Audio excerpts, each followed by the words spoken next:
গুপ্তধনের পর এবার সরকারি ত্রাণ সামগ্রীর পাহাড়ের হদিশ। বাদুড়িয়া পুরসভার ধৃত তৃণমূল পুরপ্রধানের আরও কীর্তি ফাঁস হলো। দীপঙ্কর ভট্টাচার্যের বাড়ির পাশে একেবারে ত্রাণের পাহাড়। বন্ধ স্বাস্থ্যকেন্দ্র থেকে উদ্ধার হলো প্রচুর ত্রাণের সামগ্রী। উদ্ধার হলো সরকারি ত্রাণের ত্রিপল, কম্বল, মশারি। সম্প্রতি তৃণমূল নেতার সাগরেদের পাটের ক্ষেত থেকে উদ্ধার হয়েছিল গুপ্তধন। উদ্ধার হয় 2,24,00,000 টাকা। গত মাসের শেষের দিকে গ্রেফতার করা হয়েছিল দীপঙ্কর ভট্টাচার্যকে, আর এবার সেই গুপ্তধনের পর সরকারি ত্রাণ সামগ্রীর পাহাড়ের হদিশ পাওয়া গেল। বাদুড়িয়া পুরসভার ধৃত তৃণমূল পুরপ্রধানের আরও কীর্তি ফাঁস হলো। দীপঙ্কর ভট্টাচার্যের বাড়ির পাশে বন্ধ স্বাস্থ্যকেন্দ্র থেকে উদ্ধার হলো এই বিপুল পরিমাণ সরকারি ত্রাণ সামগ্রী। পাশাপাশি এর আগের ছবিও আপনাদের সামনে রেখেছি, যেখানে একেবারে তৃণমূল নেতার সাগরেদের পাটের ক্ষেত থেকে উদ্ধার হয়েছিল 2,24,00,000 টাকা। বাড়ির কাছে কম্পিউটার সেন্টারেও মিলেছিল নগদ 80 লক্ষ টাকা। তারপরই গত মাসের একেবারে শেষের দিকে গ্রেফতার করা হয়েছিল এই তৃণমূলের পুরপ্রধান দীপঙ্কর ভট্টাচার্যকে, আর এবার তার বাড়ির পাশে বন্ধ স্বাস্থ্যকেন্দ্র থেকে উদ্ধার হলো সরকারি ত্রাণ সামগ্রী।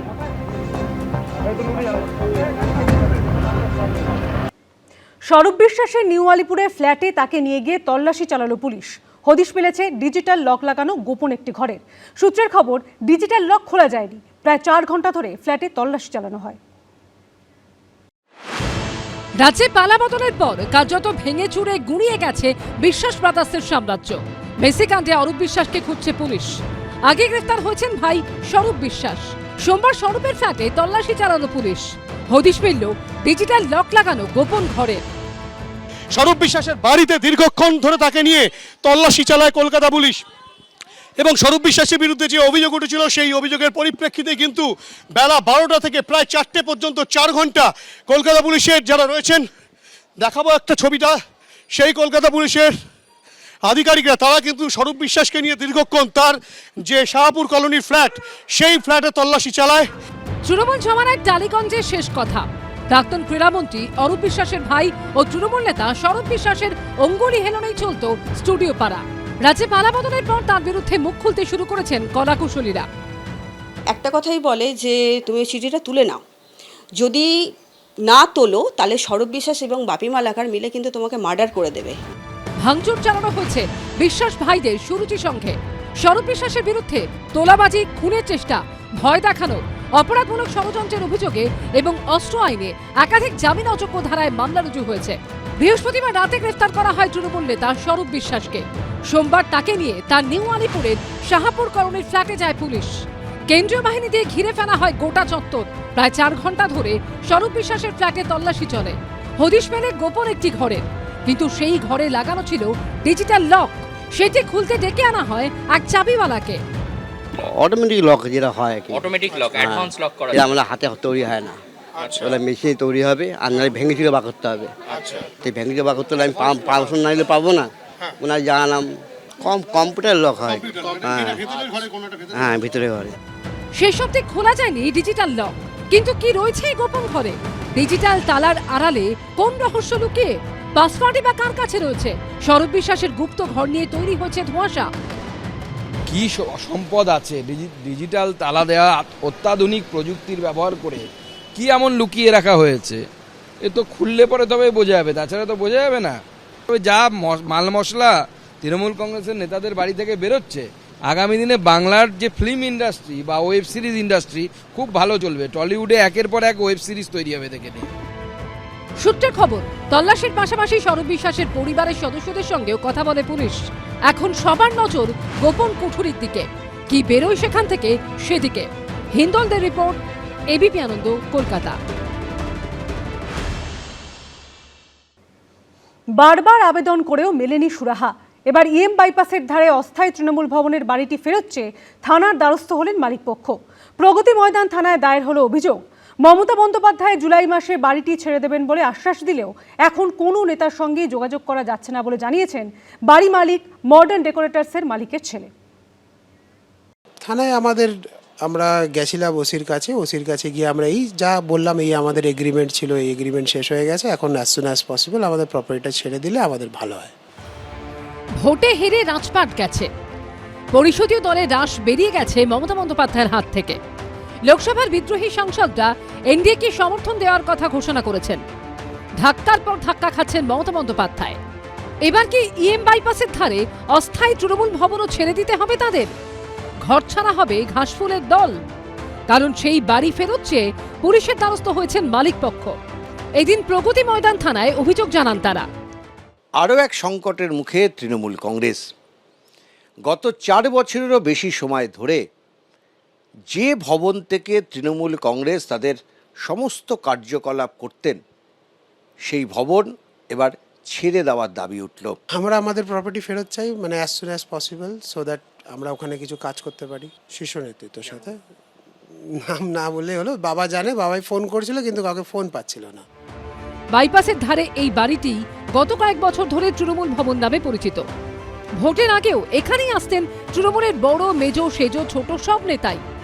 তবে এটি একসময় একটি হোটেল ছিল, যার মালিক মডার্ন ডেকোরেটরসের মালিক মন্টু সাহা। তারও তার ছেলের দাবি, করোনার সময় হোটেলটি বন্ধ হয়ে যায়। সেই সময় 1 বছরের জন্য এই বাড়িটি ভাড়া নেয় তৃণমূল। 2022 থেকে 2023 এই 1 বছরের জন্য চুক্তি হয়। বলা হয় নতুন তৃণমূল ভবন তৈরি হয়ে গেলেই এই বাড়িটি তারা ছেড়ে দেবেন। পরে সেই চুক্তির মেয়াদ বাড়ে 2025 সাল পর্যন্ত। তারপর প্রায় 1.5 বছর কেটে গেলেও এখনো বাড়ি ফেরত পাননি তারা। এমনকি বিধানসভা ভোটের ফল বেরোনোর পরেও মমতা বন্দ্যোপাধ্যায়ের সঙ্গে যোগাযোগ করা হয়েছিল। দিদিকে বললাম এই ব্যাপার, তো কী করি?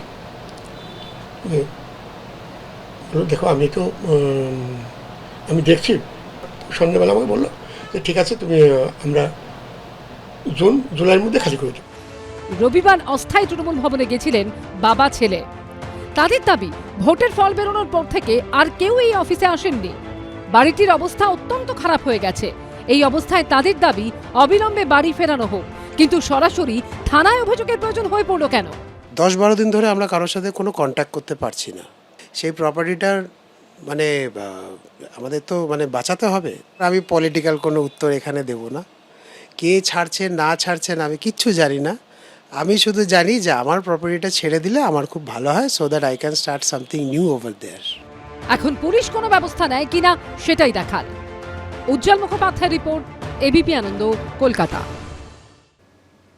পশ্চিমবঙ্গে সিবিআই তদন্ত নিয়ে বড় সিদ্ধান্ত রাজ্য সরকারের। এখন থেকে কেন্দ্রীয় সরকারি কর্মী বা কোনো কেন্দ্রীয় সংস্থার সঙ্গে যুক্ত ব্যক্তিদের বিরুদ্ধে সরাসরি তদন্ত করতে পারবে সিবিআই। তবে রাজ্য সরকারি কর্মীদের বিরুদ্ধে তদন্ত শুরু করতে এখনও রাখবে রাজ্য সরকারের লিখিত অনুমতি। সরকার বদলেছে পরিস্থিতি। এবার পশ্চিমবঙ্গে তদন্তের ক্ষেত্রে স্বাধীনতা ফিরে পেল সিবিআই। 2018-তে রাজ্যের তৃণমূল সরকারের আমলে সিবিআই এর ওপর লাগাম টানা হয়েছিল। 8 বছর পর সেই সিদ্ধান্ত প্রত্যাহার করল রাজ্যের নতুন বিজেপি সরকার। এখন থেকে কেন্দ্রীয় সরকারি কর্মী এবং কোনো কেন্দ্রীয় সংস্থার সঙ্গে যুক্ত ব্যক্তিদের বিরুদ্ধে সরাসরি তদন্ত করতে পারবে সিবিআই।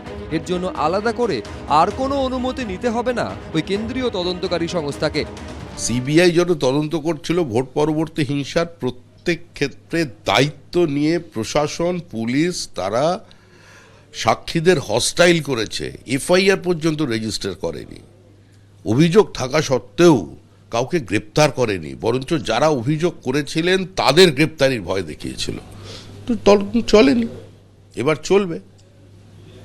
যত তদন্ত চলবে তত ফোন বাড়বে, তত গভীর রাত্রে যাতায়াত শুরু হবে।